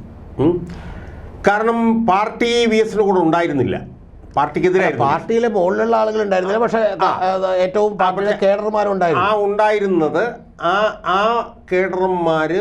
അപ്പോൾ കേഡർമാരെ കൊണ്ട് മാത്രം നമ്മൾ തിരഞ്ഞെടുപ്പ് വിജയിക്കില്ല. എങ്കിലും ഇപ്പം കേഡർമാരുണ്ടായിരുന്നു എന്ന് പറയുന്നത് കേഡർമാർ മാത്രമല്ല, അതിന് പുറത്ത് വലിയൊരു വിഭാഗം പബ്ലിക്കും അദ്ദേഹത്തിനോട് ഉണ്ടായിരുന്നു എന്ന് പറയുന്നത്, അല്ലെങ്കിൽ അതിനപ്പുറത്ത് പതിറ്റാണ്ടുകളായി CPMന് വോട്ട് ചെയ്യാതിരുന്ന വലിയൊരു വിഭാഗം കൂടി അദ്ദേഹത്തെ പിന്തുണയ്ക്കുന്നുണ്ടായിരുന്നു എന്ന് പറയുന്നത്, അങ്ങനെ ചെയ്യുന്നത് ആ 5 വർഷക്കാലം അയാൾ നടത്തിയ പ്രവർത്തനത്തിൻ്റെ ബാക്ക്ഡ്രോപ്പായിരുന്നു. കാരണം 2001 മുമ്പ് ഈ പറഞ്ഞ ആരൊക്കെ ഉണ്ടായിരുന്നു അയാളുടെ കൂടെ? 2001 മുമ്പ് ആരായിരുന്നു VS അച്യുതാനന്ദൻ? എന്നുവെച്ചാൽ 2001 മുമ്പ് VS അച്യുതാനന്ദൻ ഒന്നും അല്ലായിരുന്നു. 2001 കഴിഞ്ഞപ്പോൾ VS അച്യുതാനന്ദൻ എല്ലാമായി എന്നുള്ളതല്ല. പക്ഷേ താരതമ്യം ചെയ്ത് നോക്കിയാൽ VSനെ തെറ്റിദ്ധരിക്കപ്പെട്ടവരായിരുന്നു ബഹുഭൂരിപക്ഷവും. ഫാസിസ്റ്റ്, വെട്ടിനിലത്തറുകാരൻ, കടുംപിടുത്തക്കാരൻ. അപ്പം നെഗറ്റീവ്സ് മാത്രം ഉണ്ടായിരുന്നൊരു മനുഷ്യൻ പോസിറ്റീവ്സ് മാത്രമുള്ള ഒരു മനുഷ്യനിലേക്ക് ട്രാൻസ്ഫോം ചെയ്തത് എങ്ങനെയാണ്? അതിനെ ട്രാൻസ്ഫോം ചെയ്യിപ്പിക്കാൻ ആളുകൾ പുറത്തുകൾ ഉണ്ടായിരുന്നു എന്നൊക്കെ പറഞ്ഞൊക്കെ ശരി തന്നെ. പക്ഷേ the basic fact remains that അയാൾ ട്രാൻസ്ഫോം ചെയ്യപ്പെട്ടു. എങ്ങനെ ട്രാൻസ്ഫോം ചെയ്യപ്പെട്ടു? ട്രാൻസ്ഫോം ചെയ്യപ്പെട്ടത് ജനകീയ വിഷയങ്ങളിൽ ഇടപെട്ടു, ജനങ്ങളെ സംഘടിപ്പിച്ചു. ജനങ്ങളെ സംഘടിപ്പിക്കുമ്പോഴും അയാൾക്ക് എതിരായിരുന്നു പാർട്ടി ലീഡർഷിപ്പ്. അയാൾ ഏത് കാര്യത്തിൽ ജനങ്ങളെ സംഘടിപ്പിച്ചു കഴിഞ്ഞാലും അതിനെതിരായിരുന്നു പാർട്ടി ലീഡർഷിപ്പ്. ഏത് വിഷയത്തിലെടുത്താലും നിങ്ങളിപ്പം എനിക്കിപ്പോൾ ഓർമ്മയുള്ള വെച്ചാൽ അന്ന് ഓൺലൈൻ ലോട്ടറിയുടെ കാര്യത്തിലെടുത്താലും സ്ത്രീ പീഡനങ്ങളുടെ കാര്യത്തിലെടുത്താലും എന്ത് കാര്യത്തിലെടുത്താലും കൊക്കക്കോളയുടെയൊക്കെ കാര്യത്തിലൊക്കെ തന്നെ എല്ലാ കാര്യത്തിലും പാർട്ടി നേതൃത്വം അയാൾക്കെതിരായിരുന്നു. അപ്പം അടിസ്ഥാനപരമായി നോക്കുമ്പോൾ അയാളുടെ ഒരു ഡിനോമിനേറ്റർ എന്ന് പറഞ്ഞാൽ എന്താ? ഡിനോമിനേറ്റർ എന്ന് പറഞ്ഞു കഴിഞ്ഞാൽ അയാളുടെ ദൈനംദിന പ്രവർത്തനങ്ങൾ കൊണ്ട് ആളുകളെ അയാൾ സംഘടിപ്പിച്ചു. ലക്ഷക്കണക്കിന് ആളുകളെ ഇഷ്യൂസിന് പുറകിൽ അയാൾ പോളറൈസ് ചെയ്യിപ്പിച്ചു. മറുഭാഗത്ത് നിങ്ങൾ മാധ്യമങ്ങളുടെ കാര്യം ചോദിച്ചു. എന്താണ് മാധ്യമങ്ങളുടെ കാര്യം? മാധ്യമങ്ങളുടെ കാര്യം 100% ശരിയാണ്. മാധ്യമങ്ങൾ മുഴുവൻ അയാളുടെ പുറകിൽ അയാൾ റാലി ചെയ്യിപ്പിച്ചു. ഒരു തർക്കവും അതിനകത്തില്ല. പക്ഷേ ഇപ്പോൾ ഉള്ള വ്യത്യാസം എന്താണ്? അന്ന് ഇല്ലാതിരുന്ന സോഷ്യൽ മീഡിയ എന്ന് പറഞ്ഞൊരു സാധനം വൈബ്രൻ്റായിട്ട് ഇന്ന് സമൂഹത്തിലുണ്ട്. ഇപ്പോൾ എൻ്റെ കാര്യത്തിൽ തന്നെ എടുത്തു നോക്കൂ. മുഖ്യധാരാ ചാനലുകൾ എന്നെ വിളിക്കാറില്ല. കാരണം വെച്ചാൽ ഞാൻ ചെന്നാൽ CPM-കാർ വരാറില്ല. പക്ഷേ മുഖ്യധാരാ ചാനലുകളിൽ പ്രത്യക്ഷപ്പെടാത്ത ഞാൻ ഒരു പക്ഷേ പ്രതിപക്ഷത്തിനേക്കാൾ കൂടുതൽ ഇന്ന് ജനങ്ങളുടെ മുമ്പിൽ ഓരോ ദിവസവും ഉണ്ടെങ്കിൽ അതിന് കാരണം സോഷ്യൽ മീഡിയ. അന്ന് എനിക്ക് VS-ൻ്റെ കൂടെ ഉള്ളപ്പോൾ എനിക്ക് ഓർമ്മയുണ്ട്, ഒരു പത്രക്കുറിപ്പ് നമ്മൾ ഇറക്കി കഴിഞ്ഞാൽ ഓരോ പത്രക്കാരനെയും വിളിച്ചിട്ടുണ്ട്, ഇതൊന്ന് കൊടുക്കണം എന്ന് പറയണം.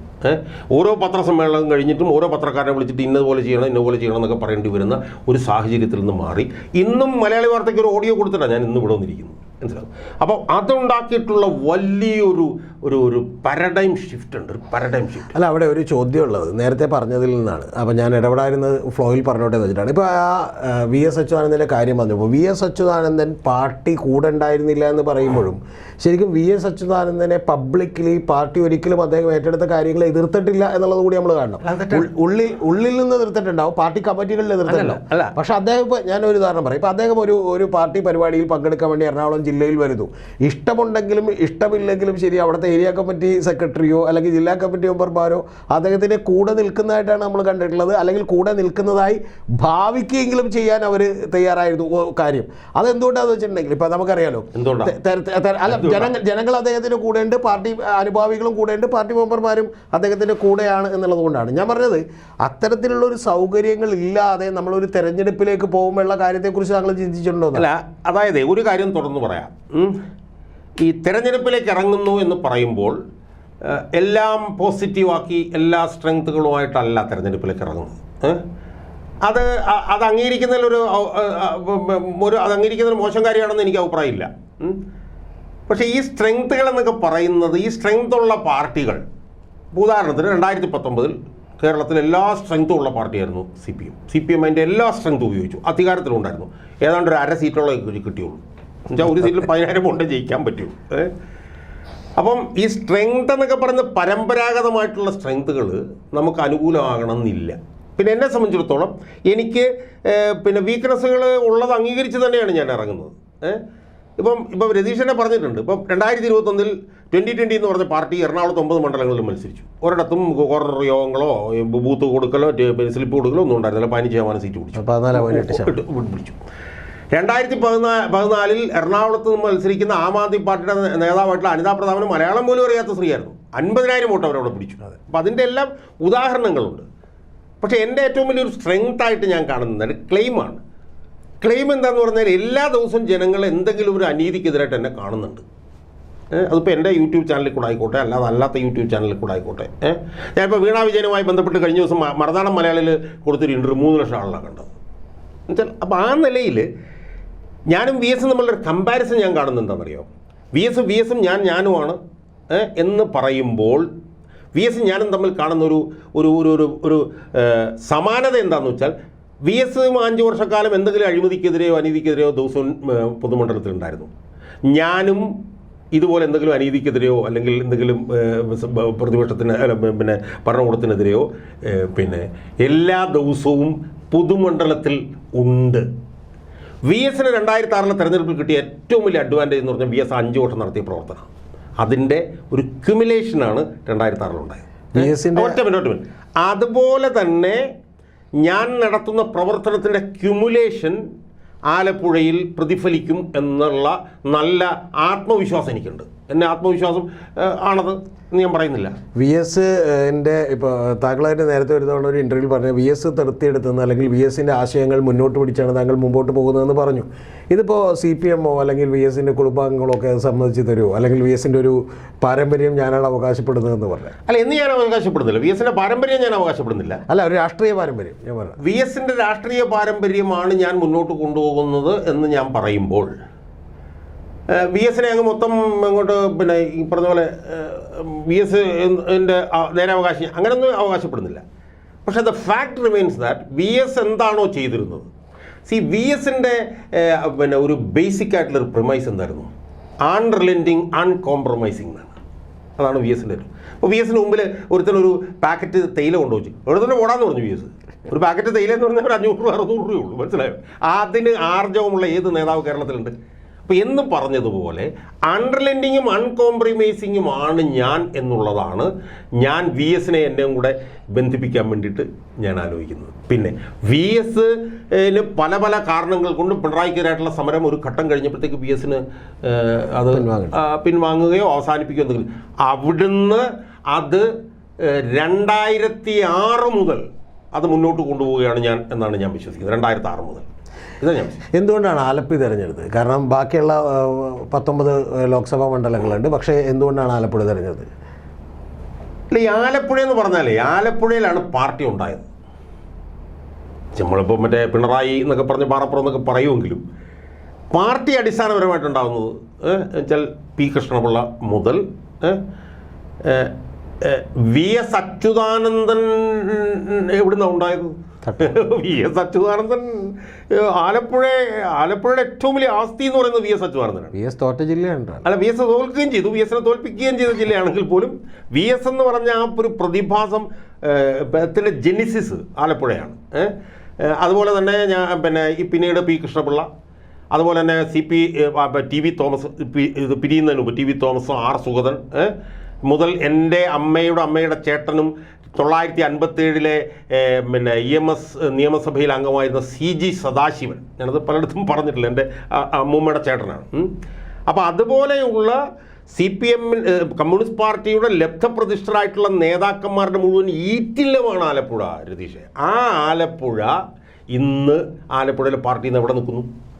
ഏറ്റവും ജീർണിച്ച് പുഴുവരിച്ച് പുഴുത്ത് നാറിച്ചീഞ്ഞ ഒരു പാർട്ടി ആണ് ആലപ്പുഴയിലെ പാർട്ടി. സ്വാഭാവികമായും ഞാൻ എൻ്റെ പോരാട്ടത്തിൻ്റെ കുന്തമുന എന്ന് പറയുന്നത് CPMൻ്റെ ഈ ജീർണതയ്ക്കെതിരായിട്ട്. അപ്പോൾ സ്വാഭാവികമായും കേരളത്തിൽ എവിടെയെങ്കിലും എനിക്ക് മത്സരിക്കണം എന്ന് ആഗ്രഹമുണ്ടെങ്കിൽ അത് ആലപ്പുഴയല്ലാതെ വേറൊരു സ്ഥലവുമില്ല എന്നാണ് ഞാൻ വിശ്വസിക്കുന്നത്. പക്ഷേ ഇതിൽ സംഭവിക്കാൻ പോകുന്ന കാര്യം എന്താ വെച്ചാൽ, ഇപ്പോൾ നേരത്തെ ആം ആദ്മി പാർട്ടി മത്സരിച്ചപ്പോൾ അനിതാ പ്രതാപ് 50,000-ഓളം വോട്ട് പിടിച്ച കാര്യം പറഞ്ഞു. അതിന് മുൻപ് നമുക്ക് കൃത്യമായിട്ട് അറിയാം, ഇപ്പോൾ 2020 മത്സരിച്ചപ്പോൾ 14.8% വോട്ട് 8 അസംബ്ലി മണ്ഡലങ്ങളിലായി പിടിച്ചു. പക്ഷേ ഇതിൻ്റെയൊക്കെ അൾട്ടിമേറ്റ് ഗുണം ആർക്കാണ് കിട്ടിയത്? ഇതിൻ്റെ ഗുണം കിട്ടുന്നത് ഇപ്പോൾ അവിടെ എറണാകുളം ജില്ലയിൽ വോട്ട് അങ്ങനെ സ്പ്ലിറ്റ് ചെയ്തതുകൊണ്ട് സത്യത്തിൽ പല LDFൻ്റെ MLA-മാരും അവിടെ നിന്ന് ജയിക്കുന്ന അവസ്ഥയുണ്ടായി. ഇപ്പോൾ കുന്നത്തുനാട് തന്നെ VP സജീന്ദ്രൻ തോറ്റതിൻ്റെയും യഥാർത്ഥ കാരണമെന്ന് പറയുന്നത് ഈ 2020 പിടിച്ച വോട്ടാണ്. അപ്പോൾ ഇപ്പോൾ ആലപ്പുഴയിൽ താങ്കൾ ചെന്ന് മത്സരിക്കുമ്പോൾ താങ്കളുടെ പോരാട്ടങ്ങളിൽ ഏറ്റവും വലിയ കുന്തമുന എന്ന് പറയുന്നത് CPMൻ്റെ ജീർണതയ്ക്കും അതുപോലെ LDFൻ്റെ ജീർണതയ്ക്കും ഒക്കെ എതിരായിട്ടാണ്.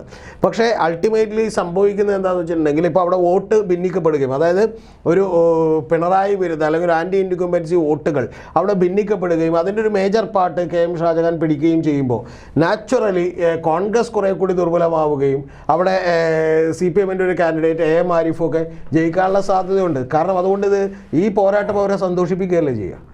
അല്ല, അതിൽ നമ്മൾ കാണേണ്ട ഒരു കാര്യം എന്താണെന്ന് വെച്ചാൽ, ഇപ്പോൾ രതീഷ് പറഞ്ഞതൊരു പരമ്പരാഗത വാദമാണ്.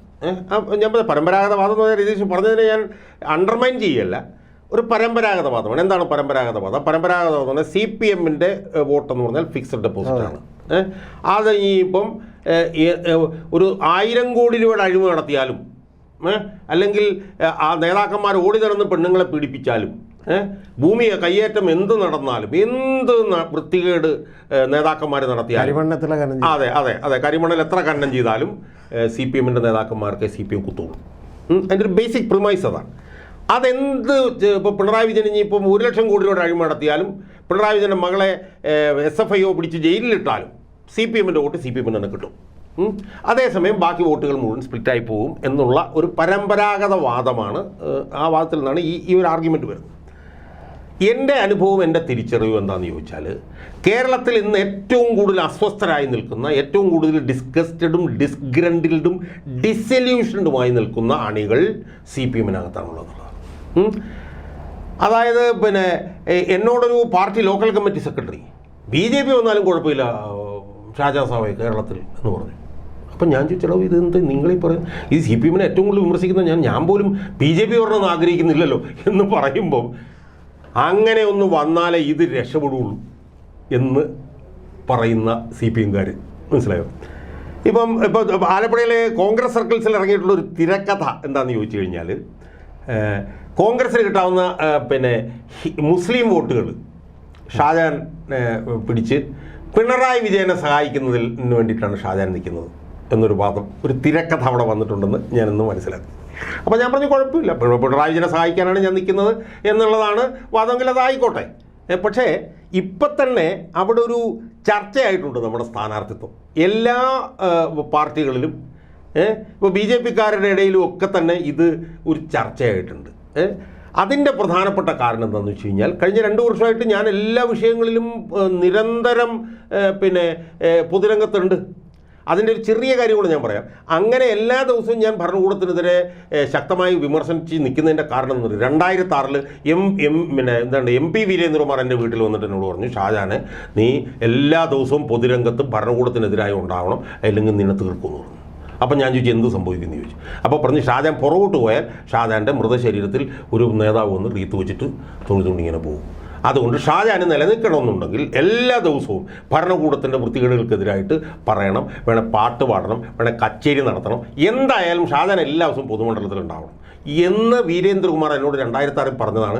2018 ഞാൻ പിന്തുടർന്നുകൊണ്ടിരിക്കുന്നത്. അതുകൊണ്ട് എല്ലാ ദിവസവും ഞാനുണ്ട്, മനസ്സിലായോ? ഇപ്പം ഞാൻ പറഞ്ഞത് ഇപ്പോൾ ആലപ്പുഴയിൽ ഇപ്പം ആരിഫ് അവിടെ മത്സരിക്കും, നാളെ കോൺഗ്രസിൻ്റെ സ്ഥാനാർത്ഥിയായിട്ട് ഷുക്കൂറും വരുമെന്ന് പറയുന്നു. ഇൻ ടേംസ് ഓഫ് ഈ പബ്ലിക് അപ്പിയറൻസ് ആളുകളുടെ മുന്നിൽ വരുന്നതുമായി ബന്ധപ്പെട്ട് നോക്കിക്കഴിഞ്ഞാൽ ഞാൻ അവരെക്കാൾ വളരെ വളരെ വളരെ മുന്നിലാണ്, മനസ്സിലായോ? അവിടെ അവർക്ക് എൻ്റെ ഒപ്പം എത്താനും പറ്റില്ല. കാരണം ഞാൻ 2 വർഷം ഒരു 10,600 വീഡിയോ ചെയ്തിട്ടുണ്ട്. ആ വീഡിയോകളെല്ലാം ജനങ്ങളുടെ മുന്നിലുണ്ട്. അപ്പം ഞാൻ ഈ വിഷയങ്ങളിലെല്ലാം രംഗത്തുണ്ട്. എൻ്റെ ഒപ്പം അവർക്ക് എത്താൻ പറ്റില്ല. സ്വാഭാവികമായി ഇതെല്ലാം പറയുമ്പോഴത്തേക്കും അതെങ്ങനെ പിന്നെ എന്താണ് ഫൈനൽ റിസൾട്ട് ഉണ്ട് അതൊന്നും എനിക്ക് പറയാൻ പറ്റില്ല. പക്ഷേ എനിക്ക് ചില അഡ്വാൻറ്റേജസ് മറ്റുള്ളവർക്കില്ലാത്തത് ഉണ്ട്. നാളെയും ഈ വിഷയങ്ങളിലൊക്കെ വിട്ടുവീഴ്ചയില്ലാതെ ഞാനുണ്ടാവും. ഇതാണ് എനിക്ക് പറയാനുള്ളത്. ജനങ്ങളെ സംബന്ധിച്ചിടത്തോളം ഈ പുഴുത്ത് നാറി പുഴുവരിച്ച ഈ ഭരണകൂടത്തിനെതിരെ അവർക്ക്, ആലപ്പുഴക്കാർക്ക് പ്രതികരിക്കാൻ കിട്ടിയിരിക്കുന്നൊരു അവസരമാണിത് എന്നാണ് ഞാൻ പറയുന്നത്. എന്നെ ഒരു ഉപകരണമായിട്ടാണ് ആലപ്പുഴ ലോക്സഭാ മണ്ഡലത്തിലെ വോട്ടർമാർ കണ്ടത്. ഈ ഭരണകൂടത്തിനെതിരെ ഒരു പുതിയ വഴി വെട്ടിത്തുറക്കാനുള്ളൊരു ഒരാളിതേ വന്നിരിക്കുന്നു, അയാളെ സഹായിക്കുക. ഒരുപാട് സമര സംഘടനകളുണ്ട്. ഇപ്പോൾ തോട്ടപ്പള്ളിയിലൊക്കെ സമരം ചെയ്യുന്നവരുണ്ട്. ആ സമരം ചെയ്യുന്നവർക്ക് എന്നെ ഉപയോഗിക്കാം, മനസ്സിലായി? മത്സ്യത്തൊഴിലാളികളുണ്ട്, അവർക്ക് എന്നെ ഉപയോഗിക്കാം. ഒരു കാര്യം എനിക്ക് ഉറപ്പ് നൽകാൻ പറ്റും, ഞാൻ ഇന്നലെ വരെ നടത്തിയ പ്രവർത്തനങ്ങളിൽ നിന്ന് അവർക്ക് മുന്നിൽ എനിക്ക് കൊടുക്കാനുള്ള ഉറപ്പെന്ന് പറഞ്ഞാൽ എന്താ, ഞാൻ വിട്ടുവീഴ്ചയില്ലാതെ അചഞ്ചലമായി അവരുടെ ഒപ്പം ഉണ്ടാവും. എനിക്ക് വേറെ യാതൊരു വിധത്തിലുള്ള താല്പര്യങ്ങളുമില്ല. ഒരു പണക്കാരൻ്റെയും മുന്നിൽ ഞാൻ മുട്ടുമടക്കില്ല. ആ കാര്യത്തിൽ ഇനിയിപ്പോൾ ഞാൻ പ്രത്യേകിച്ചൊന്നും പറയേണ്ട കാര്യമില്ല. ഇപ്പോൾ കരിവുള്ള കർത്താവിൻ്റെയൊക്കെ വന്നപ്പോൾ നമ്മൾ കണ്ടതാണ്. ഒരാളുടെയും കാര്യത്തിൽ മുട്ടുമടക്കില്ല. നിന്നാൽ നിന്നിടത്ത് നെഞ്ചു വിരിച്ച് നിൽക്കും. അതാണ് കൊടുക്കാനുള്ളൊരു ഉറപ്പ്. അതുകൊണ്ട് എന്നെ സംബന്ധിച്ചിടത്തോളം ഞാൻ മത്സരിക്കുന്നത് ജയിക്കാൻ വേണ്ടിയിട്ടാണ്. എനിക്ക് നല്ല കോൺഫിഡൻസ് ഉണ്ട്. എൻ്റെ പ്രവർത്തനങ്ങൾ ഇനി നടക്കാൻ പോകുന്നതും ആ നിലയിൽ തന്നെ മുന്നോട്ട് കൊണ്ടുപോകാൻ എനിക്ക് കഴിയുമെന്നാണ് ഞാൻ വിശ്വസിക്കുന്നത്. കേരളത്തിൻ്റെ ഒരു സാഹചര്യത്തിൽ ഈ 3 രാഷ്ട്രീയ പാർട്ടികളും പറയുന്നത് മറ്റു പാർട്ടികളെക്കാൾ മെച്ചമാണ് എന്നുള്ളതാണ്. പക്ഷേ നമ്മുടെ സമൂഹത്തിൽ സാധാരണ ജനങ്ങളൊക്കെ പറയുന്നത് ഇത് 3ഉം കണക്കാണ്, അല്ലെങ്കിൽ ആരും തമ്മി ഭേദമല്ല എന്നാണ് ഒരു നിഷ്പക്ഷരായിട്ടുള്ള ആളുകളൊക്കെ പറയുന്നത്. പക്ഷേ അവരുടെ വോട്ട് കൊണ്ട് മാത്രം നമുക്ക് ഒരു ഇലക്ഷൻ എന്ത് ചെയ്യാൻ പറ്റില്ല, നേരിടാൻ പറ്റില്ല എന്ന് പറയുന്ന ഒരു യാഥാർത്ഥ്യം ഉണ്ടൊന്ന്. രണ്ടാമത്തത്, ഇത്തരത്തിൽ ഒരു വളരെ CPM-ൽ നിന്നോ അല്ലെങ്കിൽ ബാക്കിയുള്ള പാർട്ടികളിൽ നിന്നൊക്കെ താങ്കൾക്ക് വോട്ട് കിട്ടാം, അങ്ങനെ ആളുകൾ വേണമെങ്കിൽ കടന്നു മാറാം. ഇപ്പോൾ CPM-ൻ്റെ ഒരു അവസ്ഥയിലൊക്കെ അതിനുള്ള സാധ്യതകളുണ്ട് എന്നുള്ളത് ഞാൻ വാദത്തിന് സമ്മതിക്കുന്നു. പക്ഷെ അപ്പോൾ പോലും ഇപ്പോൾ TP ചന്ദ്രശേഖരനോ അല്ലെങ്കിൽ ഒഞ്ചിയത്തുണ്ടായ ചില കാര്യങ്ങളോ ഒക്കെ തന്നെ നമുക്കറിയാം. അവിടെ ഒരു ജനകീയ മുന്നേറ്റം ഉണ്ടാക്കാൻ TP ചന്ദ്രശേഖരന് കഴിഞ്ഞു. അതിൻ്റെ ഫലം അദ്ദേഹം അനുഭവിക്കേണ്ടി വന്നു. അദ്ദേഹം വളരെ പൈശാചികമായ രീതിയിൽ കൊല്ലപ്പെട്ടു, നമുക്കറിയാം.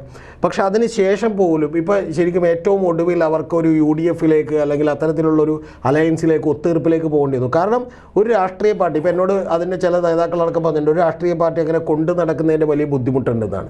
സോ ഇത് എത്രത്തോളം നമുക്കങ്ങനെ കൊണ്ടുപോകാൻ പറ്റുമെന്നുള്ളതാണ് എൻ്റെ ചോദ്യം. രതീഷ്, ഞാൻ പറഞ്ഞുള്ളൂ, ഞാനിതിനെക്കുറിച്ച് പറയുമ്പോൾ ഞാൻ എല്ലാം തികഞ്ഞവനാണെന്നും എൻ്റെ സമരം 100% വിജയിക്കുന്നു ഞാൻ അവകാശപ്പെടുന്നില്ല. കാരണം എന്താണ്, ഏറ്റവും മിനിമം പിന്നെ രതീഷ് പറഞ്ഞൊരു കാര്യം എന്താണ്, കൊല്ലുകയാണ്. ഇപ്പോൾ എന്നോട് ഉമേഷ് ബാബു പറഞ്ഞു ഷാജഹാനെ TP ചന്ദ്രശേഖരനെ കൊന്നു. TP ചന്ദ്രശേഖരനെ കൊന്നപ്പോഴത്തേക്ക് വലിയ തോതിൽ വിമർശനങ്ങൾ ഉയർന്നു. 1-2 തെരഞ്ഞെടുപ്പ് തോക്കുകയും ചെയ്തു. പക്ഷേ 2 തെരഞ്ഞെടുപ്പ് തോറ്റു കഴിഞ്ഞാലും പിന്നീട് അവിടെ TP ചന്ദ്രശേഖരൻ ഇല്ല.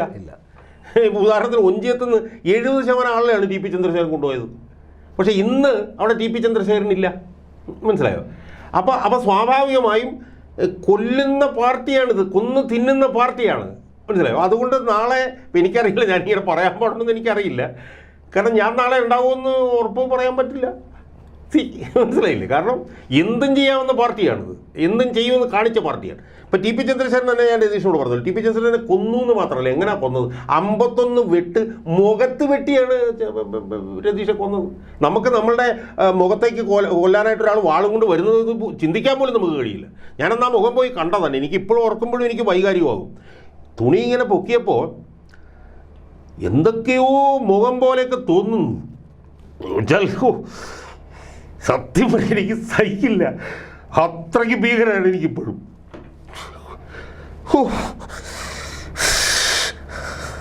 അതായത് ഇങ്ങനെ തുന്നിക്കൂട്ടി വെച്ചിരിക്കുകയാണ് മുഖത്ത്, മനസ്സിലായില്ലേ?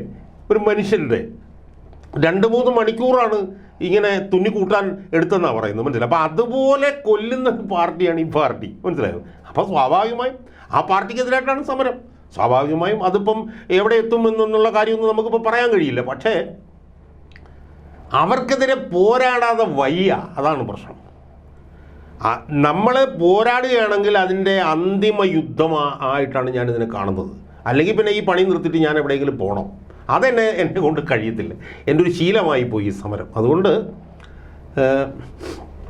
ആലപ്പുഴയിലെ ആ വോട്ടർമാർ എന്നെ തിരിച്ചറിയും, എൻ്റെ പ്രവർത്തനം തിരിച്ചറിയുമെന്നും കേരളത്തിൽ ഇതുവരെ നടക്കാത്ത നിലയിൽ ഒരു തെരഞ്ഞെടുപ്പിൽ എന്നെ അവർ വിജയിപ്പിക്കും എന്നുള്ള എൻ്റെ വിശ്വാസമാണ് എന്നെ നയിക്കുന്നത്. കാരണം അടിസ്ഥാനപരമായി എനിക്ക് ജനങ്ങളിലുള്ള വിശ്വാസം. ഞാനത് ഒറ്റ കാര്യം കൂടെ പറഞ്ഞു. അതായത് നമുക്കെപ്പോഴുള്ളൊരു ടെൻഡൻസി എന്താണെന്നറിയാം, നമുക്കെപ്പോഴുള്ള ടെൻഡൻസി ജനങ്ങൾ കൊള്ളില്ല, ജനങ്ങൾ പിണറായി വിജയനെ ജയിപ്പിച്ചില്ലേ. അതുകൊണ്ട് ജനങ്ങൾ അത് അസംബന്ധമാണെന്നാണ് ഞാൻ പറയുന്നത്. ജനങ്ങളെ പിണറായി വിജയനെ ജയിപ്പിച്ചെങ്കിൽ ജനങ്ങളെ പിണറായി വിജയനെതിരായി പോരാടാനായിട്ട് പ്രസിപ്പിറ്റേറ്റ് ചെയ്യേണ്ട ഒരു നേതാവില്ലായിരുന്നു. അതുകൊണ്ടാണ് ഇപ്പോൾ പിണറായി വിജയനേക്കാൾ എത്രയോ ഭേദമായിരുന്നു ഉമ്മൻചാണ്ടി. ആ ഉമ്മൻചാണ്ടിയെ 40 സീറ്റിൽ ഒതുക്കി അച്യുതാനന്ദൻ. അന്നൊരു അച്യുതാനന്ദൻ ഉണ്ടായിരുന്നു, ഇന്നൊരു അച്യുതാനന്ദൻ ഇല്ല. അച്യുതാനന്ദൻ പകരമാണ് ഞാനൊന്നും ഒരിക്കലും എനിക്ക് പറയാൻ പറ്റില്ല. പക്ഷേ ജനങ്ങളെ പ്രസിപ്പിറ്റേറ്റ് ചെയ്യിക്കാനും അവരെ പൊളിറ്റിക്കലി പോളറൈസ് ചെയ്യിപ്പിക്കാനും അവരെ സമരോത്സുകരും സമരസജ്ജരുമാക്കാൻ ആളുകളില്ല ഇവിടെ. അത് ചെയ്യേണ്ടവനായിരുന്നു VD സതീശൻ. ആ VD സതീശൻ ഹെലികോപ്റ്റർ കയറി നടക്കുകയാണ്. അതാണ് ഇവിടുത്തെ പ്രശ്നം, മനസ്സിലാവും. അതുകൊണ്ട് ജനങ്ങളിലുള്ള അചഞ്ചലമായിട്ടുള്ള വിശ്വാസം നമുക്ക് ഒരിക്കലും ഇപ്പോൾ ഞാൻ ചോദിക്കട്ടെ, ഇതേ ഇലക്ഷനിൽ തന്നെ തമിഴ്നാട്ടിൽ സ്റ്റാലിനെ ജയിപ്പിച്ചില്ലേ? നമ്മളെക്കാളും സാംസ്കാരികമായി വളരെ പിന്നോക്കം നിൽക്കുന്നവരാണ് തമിഴ്നാട്ടിലെ ജനത എന്നൊക്കെയല്ലേ പറയുന്നത്. അവിടെ അവർ സ്റ്റാലിനെ ജയിപ്പിച്ചല്ലോ. അപ്പോൾ അതുകൊണ്ട് ജനങ്ങളിലുള്ള വിശ്വാസം നമുക്ക് അചഞ്ചലമായി കൊണ്ടുപോകാൻ നമുക്ക് കഴിയണം. അങ്ങനെ കൊണ്ടുപോയാൽ ഫലമുണ്ടാകും എന്ന് തന്നെയാണ് ഞാൻ ഉറച്ചു വിശ്വസിക്കുന്നത്. ഇത് ഞാൻ ഇത്ര നേരം ചോദിച്ച ചോദ്യങ്ങൾ വളരെ ക്രിട്ടിക്കലായി ചോദിച്ചതാണ്. ഇനി ചോദ്യമില്ല, ഒരു കാര്യം മാത്രം. കാരണം ലോകത്ത് നമ്മൾ മഹാന്മാരെന്ന് പലപ്പോഴും വിളിക്കുന്ന ആളുകൾ മുഴുവൻ സാധാരണ ആളുകൾ പോസിബിൾ അല്ല എന്ന് വിചാരിച്ച കാര്യങ്ങൾ സാധ്യമാക്കിയവരാണ്. അത് ഇപ്പോൾ തോമസ് ആൽവ എഡിസൺ ആണെങ്കിലും ഫ്ലൈറ്റ് കണ്ടുപിടിച്ച ആളുകളാണെങ്കിലും ഒക്കെ തന്നെ ഒരു കാലത്ത് ലോകം ഇതുവരെ സ്വപ്നമാണെന്ന് മാത്രം വിചാരിച്ചിരുന്ന ആളുകളാണ്. ഇന്ത്യൻ രാഷ്ട്രീയത്തിലും അത്തരത്തിലുള്ള മാറ്റങ്ങളുണ്ട്. കാരണം 10-30 കൊല്ലം വേണം ഒരു രാഷ്ട്രീയ പാർട്ടി അധികാരത്തിലെത്താൻ എന്നുള്ളത് മാറ്റിക്കൊണ്ടാണ് ആം ആദ്മി പാർട്ടി 2 കൊല്ലം കൊണ്ട് അവിടെ അധികാരത്തിൽ വന്നത്. അതുപോലെ തന്നെ പഞ്ചാബിൽ അധികാരത്തിൽ വന്നത്. ഇതൊക്കെ സംഭവിക്കുന്നൊരു കാര്യം തന്നെയാണ്. അപ്പോൾ അതുകൊണ്ട് തീർച്ചയായിട്ടും താങ്കളുടെ സ്വപ്നങ്ങളും താങ്കളുടെ ആഗ്രഹങ്ങളും തന്നെ നടക്കട്ടെ.